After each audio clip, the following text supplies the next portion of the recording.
my channel. Most beginners data science na machine learning algorithm னு நினைப்பாங்க. ஆனால் ஆக்சுவலாக ஒரு டேட்டா சயின்ஸ் ப்ராஜெக்ட்டுக்கு பின்னாடி அதை விட பெரிய ப்ராசஸ் இருக்குது. டேட்டா கலெக்ட் பண்ணுறதுலேருந்து ஃபைனலாக யூஸ் பண்ணுற வரைக்கும் என்னென்ன ஸ்டேஜஸ் இருக்குது, ஒரு டேட்டா சயின்டிஸ்ட் ஆக்சுவலாக என்ன ஒர்க் ஃப்ளோ ஃபாலோ பண்ணுவாங்க, இது எல்லாம் இந்த வீடியோவில் பார்க்கலாம்.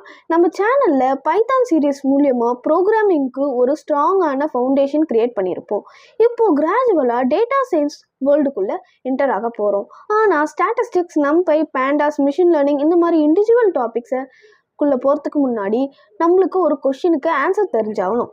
ஒரு டேட்டா சயின்ஸ் ப்ராஜெக்ட் ஆக்சுவலாக எப்படி ஒர்க் ஆகுது, அதாவது டேட்டா கலெக்ட் பண்ணுறதுலேருந்து ஃபைனல் மாடல் டெப்ளாய் பண்ணுற வரைக்கும் என்னென்ன ஸ்டேஜஸ் இருக்குது, என்னென்ன பர்பஸ் இருக்குன்றதை இந்த வீடியோவில் சிம்பிள் அண்ட் ஓவர்வியூவாக பார்ப்போம்.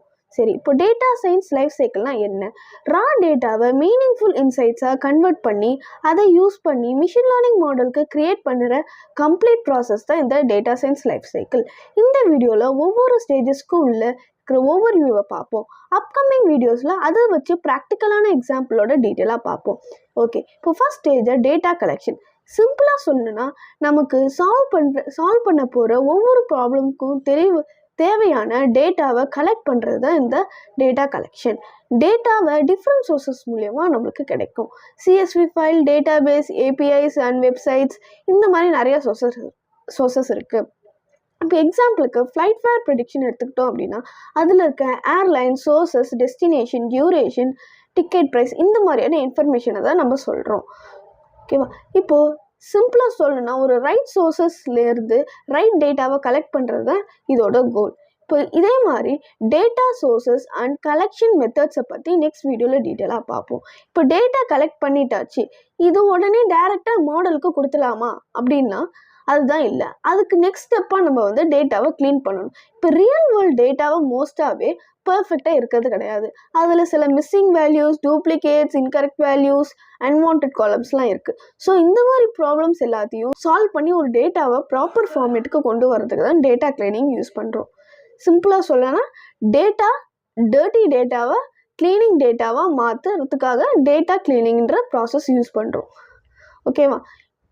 இப்போது இந்த குட் டேட்டா மூலியமாக நம்மளுக்கு கிடைக்கிற குட் இன்சைட்ஸை வச்சு தான் நம்மளுக்கு குட் மாடல் கிடைக்கும். ஸோ இந்த டெக்னிக் எல்லாத்தையும் ப்ராக்டிக்கலாக எக்ஸாம்பிளாக நெக்ஸ்ட் வீடியோவில் பார்ப்போம். இப்போ டேட்டா க்ளீன் பண்ணிட்டோம். நெக்ஸ்ட் ஸ்டேஜாக எக்ஸ்ப்ளோரேட்டரி டேட்டா அனாலிசிஸ், இது காமனாக இடின்னு சொல்லுவாங்க. இந்த ஸ்டேஜில் நம்ம டேட்டாவோட பிஹேவியரை புரிஞ்சுக்கிறதுக்கு ட்ரை பண்ணுவோம். பேட்டர்ன்ஸ்னால் என்ன, ட்ரெண்ட்ஸ்னால் என்ன, ஃபீச்சர்ஸ்குள்ளே ரிலேஷன்ஷிப் இருக்கா, ஓவர் அவுட்லேயர்ஸ் இருக்கா, டேட்டா டிஸ்ட்ரிபியூஷன் எப்படி இருக்குது அப்படின்றதெல்லாம் அனலைஸ் பண்ணலாம். ஸோ டேட்டா நமக்கு என்ன ஸ்டோரி சொல்லுதுன்றதை புரிஞ்சுக்கிற ஸ்டேஜ் தான் இந்த இடிஏ. ஆக்சுவலாக டேட்டா சயின்ஸில் ரொம்ப இம்பார்ட்டண்ட்டான ஸ்டேஜ்னு பார்த்தா இந்த இடிஏ தான். மாடலை பில்ட் பண்ணுறதுக்கு முன்னாடி டேட்டாவை புரிஞ்சுக்கிறது ரொம்ப முக்கியம். சரி, அடுத்த ஸ்டேஜில் நம்ம ஃபீச்சர் இன்ஜினியரிங் பார்ப்போம்.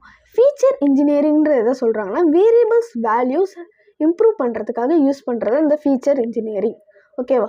எக்ஸிஸ்டிங் டேட்டாவிலேருந்து மாடலுக்கு யூஸ்ஃபுல்லான நியூ ஃபீச்சர்ஸை க்ரியேட் பண்ணுறது இந்த ஃபீச்சர் இன்ஜினியரிங்.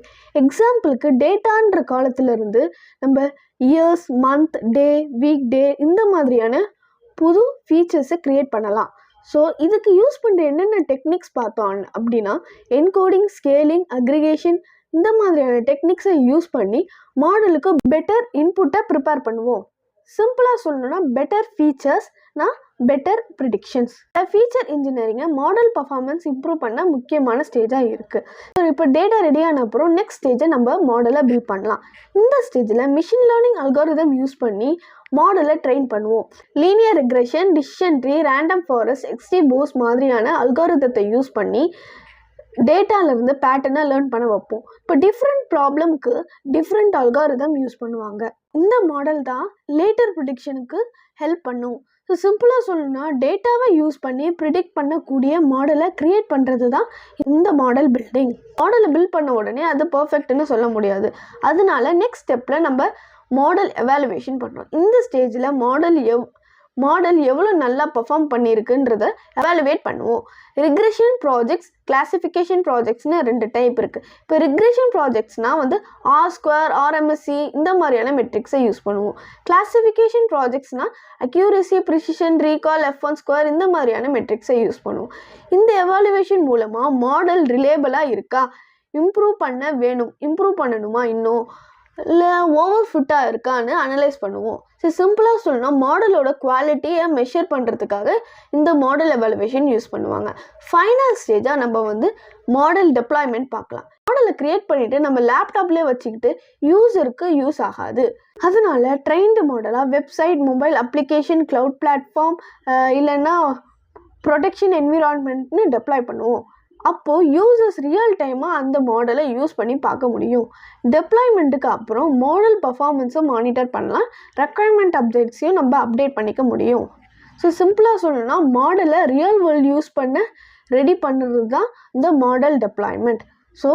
இப்போ ஃபைனலாக நம்ம என்ன பார்க்கலான்னா, டேட்டா சயின்ஸ்னால் ஜஸ்ட் அல்காரிதம் இல்லை, ஒரு ப்ராப்பரான ப்ராசஸ் இருக்குது.